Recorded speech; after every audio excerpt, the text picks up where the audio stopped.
Welcome to FSR YouTube channel. Student, आज हमारा topic है 11th physics chapter number 3 equation of angular या rotation motion. बच्चे, हम लोगों ने स्ट्रेट लाइन मोशन पढ़ ली है, लीनियर मोशन पढ़ ली है। उन सभी इक्वेशन को हमने कन्वर्ट करना है एंगुलर या रोटेशन मोशन के अंदर। तो यहाँ मैंने कुछ इक्वेशन लिखी हैं, इनको हम कन्वर्ट करना सीखेंगे एंगुलर मोशन के अंदर। तो ये बहुत अहम पॉइंट है। बुक्स के अंदर यहाँ तक 3-4 ही इक्वेशन लिखी होती, मैंने सारे ही लिख दी हैं ताकि हम इनको सीख भी लें और हम इनको समझ भी लें और इनको कन्वर्ट करना भी हमें आ जाए। तो बच्चों, स्टार्ट करते हैं कि हमारे पास जो डिस्प्लेसमेंट है, जो डिस्प्लेसमेंट को हम स्ट्रेट लाइन मोशन में एस या डी से डिनोट करते हैं, लेकिन एंगुलर मोशन में जो हमने एस या डी की जगह हम लोगों ने थीटा लिख देना, तो ये हमारी इक्वेशन कन्वर्ट हो जाएगी। वैसे जो फार्मूला था S is equal to R theta, वो भी पुट करके कर सकते हैं, लेकिन आंसर सेम ही आएगा। इसी तरह बच्चों, जो वी है इसकी जगह हम लगा सकते हैं ओमेगा और ए की जगह हम लगा देंगे अल्फा, तो ये हमारी इक्वेशन कन्वर्ट होना स्टार्ट हो जाएगी।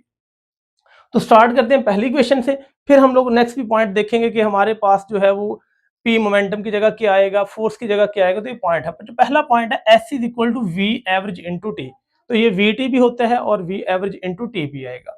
तो एस की जगह हम लोग लगाते हैं थीटा और वी की जगह आएगा ओमेगा और ये ए वी और इंटू क्या आ जाएगा, टाइम टी आ जाएगा।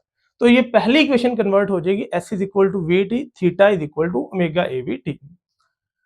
सेकेंड इक्वेशन है हमारे पास V F is equal to V I plus A T, तो यहां पे मैंने बताया वी की जगह लगेगा ओमेगा, ए की जगह लगेगा अल्फा, तो ये इक्वेशन कन्वर्ट हो जाएगी omega F is equal to omega I plus alpha into T आ जाएगी। तो ये हमारे पास इक्वेशन कन्वर्ट हो गई।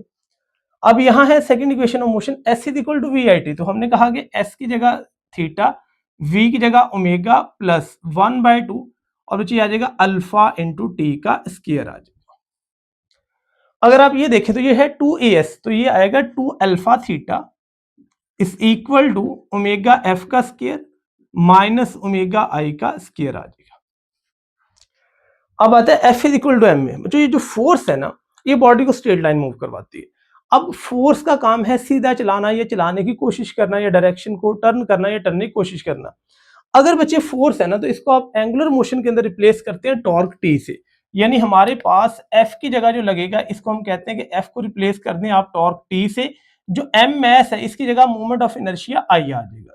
तो ये हमारे पास पॉइंट आता है। तो हम यहाँ इक्वेशन में फार्मूला लिख सकते हैं T is equal to F की जगह T आ जाएगा, M की जगह जो I आ जाएगा, A की जगह अल्फा आ गया। तो ये भी हमारे पास सेकंड लॉ ऑफ न्यूटन है इन टर्म ऑफ एंगुलर मोशन। इसका शॉर्ट क्वेश्चन भी है।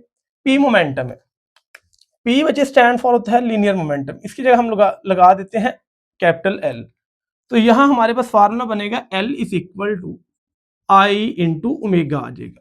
अब ये है second law of Newton in term of momentum, तो F is equal to delta P over delta T, तो ये कन्वर्ट होगा T is equal to delta L over क्या आ जाएगा, डेल्टा टी आ जाएगा। F is equal to M V square over R, ये हमारे पास है centripetal force in term of linear velocity. अगर हम इसका एंगुलर का फार्मूला लिखे तो वो आता है F is equal to M R omega का स्क्वायर। और ये कैसे कन्वर्ट होता है, v की जगह आप वैल्यू पुट कर सकते हैं आर ओमेगा, तो जब आप v की जगह आर ओमेगा पुट करेंगे तो यहाँ पे बनेगा आर स्क्वायर और ओमेगा का स्क्वायर आ जाएगा। ओवर में जो आर है तो आर आर से कैंसिल हो गया, तो ये फार्मूला कन्वर्ट हो गया एम आर ओमेगा का स्क्वायर में। अब वर्क है, जो वर्क होता है एफ डॉट डी, तो इसको हम डिनोट तो डब्ल्यू से करेंगे वर्क, लेकिन मुझे जब हम डिफाइन वो सॉरी इक्वेशन कन्वर्ट करेंगे तो एफ की जगह आ जाएगा टी डॉट और इसकी जगह आ जाएगा थीटा डी की जगह।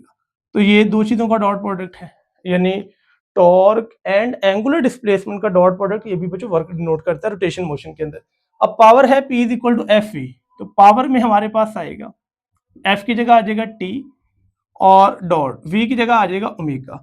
तो T डॉट ओमेगा का जो डॉट प्रोडक्ट है, ये भी बच्चों पावर होता है, ये है रोटेशन मोशन के लिए। काइनेटिक एनर्जी आती है लीनियर मोशन के लिए 1/2 mv स्क्वायर, तो रोटेशन मोशन में आएगी 1/2 आई इंटू ओमेगा का स्क्वायर, तो m की जगह आई आ जाएगा और v की जगह ओमेगा आ गया। तो बच्चों जो काइनेटिक एनर्जी का एक और फार्मूला भी है p स्क्वायर ओवर 2m, तो इसको जब हम कन्वर्ट करते हैं p की जगह आ जाएगा l स्क्वायर ओवर 2m की जगह बच्चों i आ जाएगा। तो ये भी हमारे पास काइनेटिक एनर्जी का ही फार्मूला है, लेकिन ये है एंगुलर मोमेंटम की टर्म में।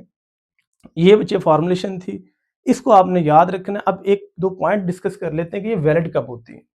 बच्चे ये जो इक्वेशन ऑफ मोशन मैंने यहाँ पे लिखी है ना, ये हम तब लगाते हैं जब आपके पास डायरेक्शन कांस्टेंट हो, यानी हमारे पास डायरेक्शन चेंज ना हो, तो डायरेक्शन के लिए बच्चों हम क्या पढ़ते हैं, मैंने आपको बताया था एंगुलर वेलोसिटी की डायरेक्शन को कांस्टेंट रखना है या सिंपल डायरेक्शन को, तो आपने एक्सिस नहीं चेंज करना। मतलब जैसे पंखा घूम रहा है अपने एक्सिस की गिर्द, तो जो सेंट्रल लाइन है ना वो हमेशा ही फिक्स रहेगी ताकि डायरेक्शन वहां पे क्या रहे, कांस्टेंट रहे। तो हमारे पास यहाँ पे कोशिश ये करनी है कि डायरेक्शन कभी भी चेंज ना आए। तो ये हमारे पास पॉइंट आता है।